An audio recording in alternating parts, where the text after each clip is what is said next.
Hi, I just wanted to stop for a second and give some more precision and depth to the words that I'm using in the title of Live Your Medicine.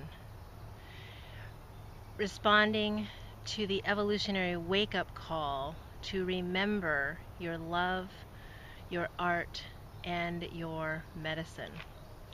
First of all, it's occurring to me that this is not really specific to physicians. It's not exclusive to physicians. It's very relevant to physicians based on what I observe from the outside in terms of a lot of the phenomena that are happening right now in the healthcare system and especially with doctors as I'm seeing it from the outside. It's relevant to doctors, but it's not specific. It is really about remembering who we are as human beings in this form and remembering our wholeness as conscious beings. So, with that said, the reason I'm doing it, I realize, is to live my own medicine. So I'm walking this along with you as I offer it, and that's really central to me.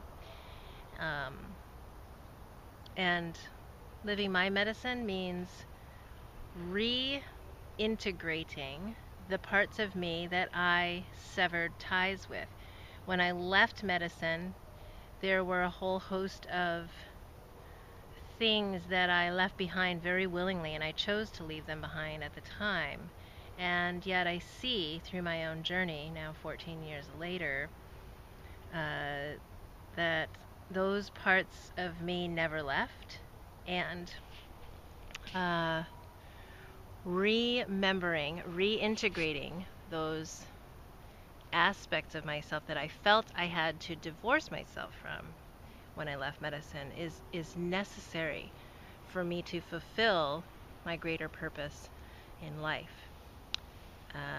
which is to love more completely, to love myself and to bring that completeness and ever expanding completeness of love into my world. And my world expands as my love expands. So I'm doing it for me, and the whole message of Live Your Medicine is what you do for yourself, what you do for truly your self-healing, your self-good, your self-transformation, all becomes the healing that you are able to bring into the world, into your world specifically. So your healing is what you bring into your world. So every single word in the title is important. It's your medicine. It's your living or walking the path of your life that is essential. Not something you read in a book, not something the evidence shows based on statistics of cohorts of people that are not you, but you specifically. And of course, when we get very, very specific, we touch universal human experience. So you're not alone in this. But our strategy of trying to distance ourselves from issues that, quote, other people are having or that are happening over there actually deprive us of our deepest gifts, our deepest service, and our deepest healing for ourselves and for the people we touch in our world. So let me go through all of the words in the title. Responding to the evolutionary wake-up call. So you might have heard the term responding to the call. Respond is really important because it's different from reacting. Responsibility is your ability to respond, to create a response in any situation. It comes from within you. It comes from your consciousness. It's created on the inner before it ever happens on the outer.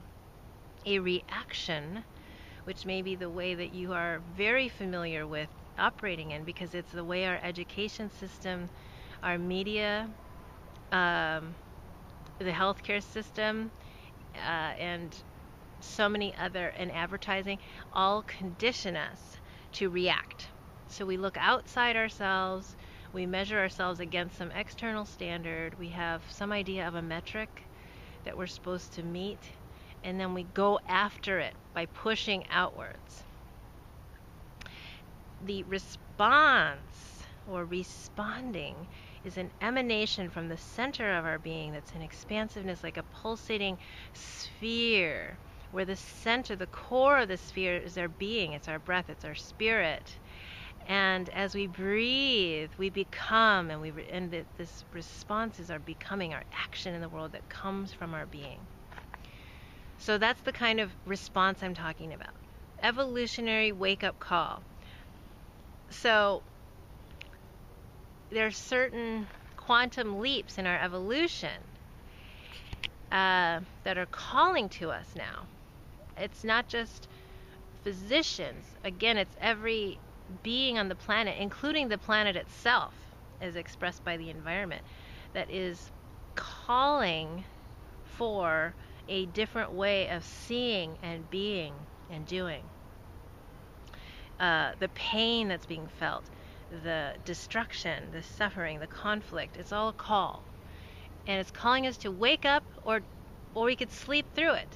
And this is like the moment in the Matrix where the alarm goes off, and are we waking up from the dream, or are we still in the dream, or are we beginning the dream? So we have a choice to take these signals that we're receiving from our experience, that we're assigning to the environment. We're saying it's out there.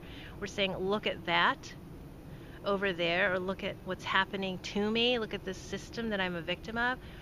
And yet those are the calls. Those are the wake-up calls that are speaking to us, asking us to respond with our next step in evolution. The evolution, again, happens within. It's an evolution in our consciousness, not something external that we have to manipulate. That comes later. After we change, when we become the new consciousness, our outer world immediately changes. And that requires a leap of trust beyond our rational mind, because our rational mind works the other way. Our rational mind looks for proof first before it will act. It looks for evidence. It looks for a reason and an already trodden path before it will go there. So this is a reversal, and it's coming inside and saying, everything that we say is out there was actually created from some inner consciousness that we agreed to. And I have some visitors from dogs that we agreed to, and therefore drew that experience into our awareness. This is not about taking on the world. It's not about you personally taking responsibility for the creation of the government or the healthcare system, but it is recognizing that you do have the power through your own consciousness to create a totally different experience in your world. And when you do that, everything in your world also changes in response. You become another call for the evolution and the wake up of those people in your world. So we each have a very important role and responsibility and power. So that's what we'll wake up to. The call to remember your love, your art, and your medicine. Here's the kind of remembering. This is important.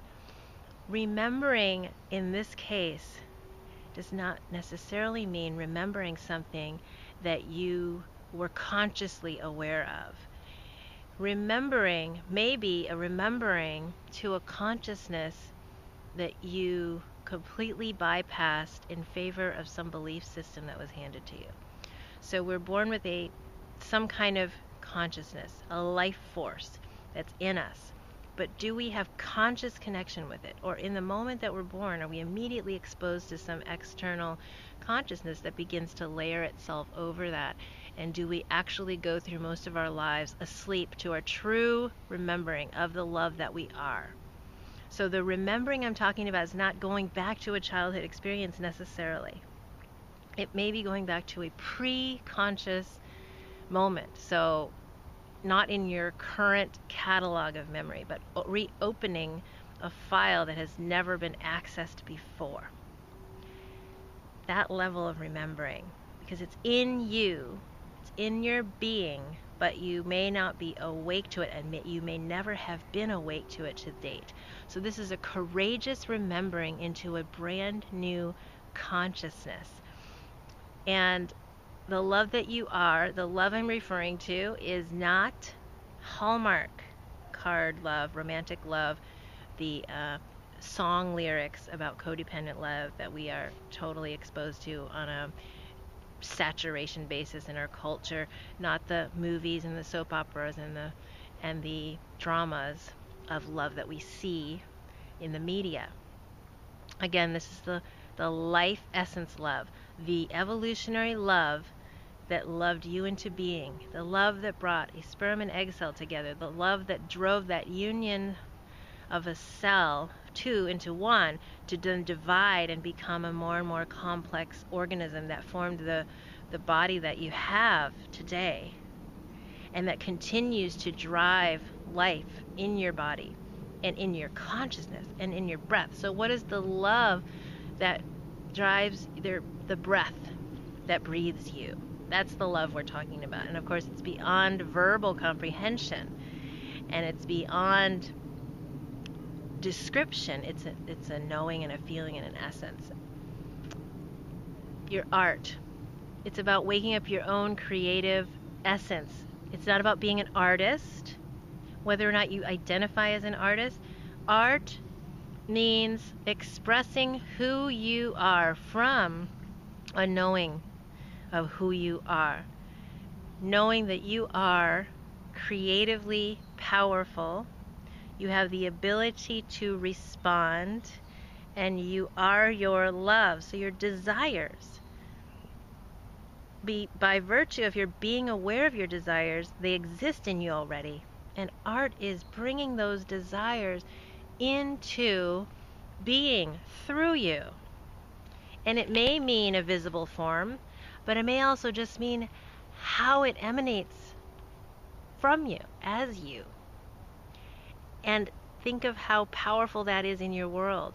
The impact you have on every person you touch when you are truly connected to the enthusiasm and life force that is you. That's what I mean by your art. And there are practices that involve making art or writing in certain ways that awaken you to this essence. But the ultimate expression has nothing to do with a painting on the wall or being called an artist or what your medium is. It's again a mindset and awareness within you that creates it. Finally, what do I mean by your medicine? So let's throw out all definitions of medicine that you've heard in the past, and let's think of what true medicine is. It's a balm of healing. It's something that when it arrives, you're so thankful for. It's like a prayer that's please and thank you. And medicine is the meeting of that need or hunger or feeling of wanting or lacking or missing, and then having that fulfilled and experiencing the fulfillment of what was perceived as something missing, lacking, or wanting. And that's, for me, the definition of healing. And so we need to really transcend the idea that medicine is about fixing or eradicating or attacking what's wrong. This is really a transcending of right and wrong, and seeing your medicine as your expression of this perfect evolutionary love shining on a situation where someone else's awareness requires that love to touch that place that they don't know how to love. And you, by having walked your own journey and learned to love and have seen that place in you, can shine the light of love on that place in another person, helping them to see their own love. You're not providing them anything they don't already have. You're simply awakening them, again, helping them remember something that they may not have ever been aware of before through your own awareness. So yes, I'm saying your true medicine comes from your path of healing, your path of discovering your creativity, your path of remembering your love, and learning to shine that love light on yourself, on the dark hidden parts of yourself that you might have thought were unlovable, untouchable, unworthy of your attention, hopeless, never to be fixed, whatever you have hidden away and believe you need to live somehow above that line and never touch it again. That's exactly the parts in you that are calling to you to wake up to the love that you are. Those experiences are in you, and your judgment of them is not who you are. Who you are will be released when you have the courage to turn the judgment into willingness to see, stay, touch, love, feel those places, and to know and to trust that you are not those places. And you are deserving of seeing, touching, loving, feeling those places and allowing them to transform and reverse and become your highest expression in the world, in your world. They become your medicine when you touch them with love and you reverse them and allow them to transform. And I'll show you all this specifically. But I wanted to put some more color, depth, and definition around the words that I'm using, because I realize that these words are words that I have discovered and uncovered greater meaning than I had been using these words in the past. These words were often words I didn't use because I was afraid of them, or I had already written them off as not useful to my current experience because I had some level of cynicism and judgment about them.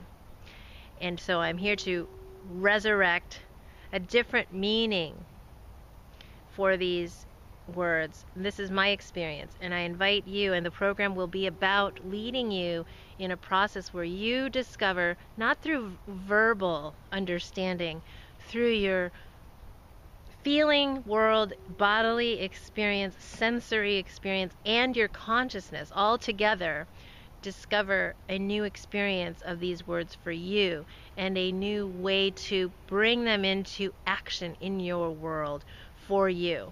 So here's the last thing I want to say. I have no attachment to what it means for you to live your medicine.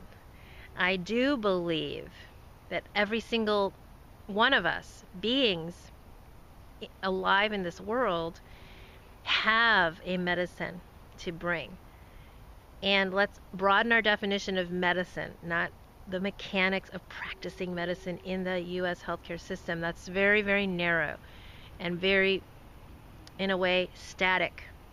Let's broaden the definition to encompass your greater purpose in life, your highest expression of love, and bringing love to your whole self, having the courage to know that you can receive love, you can love even the parts of yourself you've given up on. And therein lies the transformation that's calling to you to wake up or to remain asleep, and it's your choice. Hope you'll join me for one of the introductory calls, and hope you enjoyed this discussion of Live Your Medicine.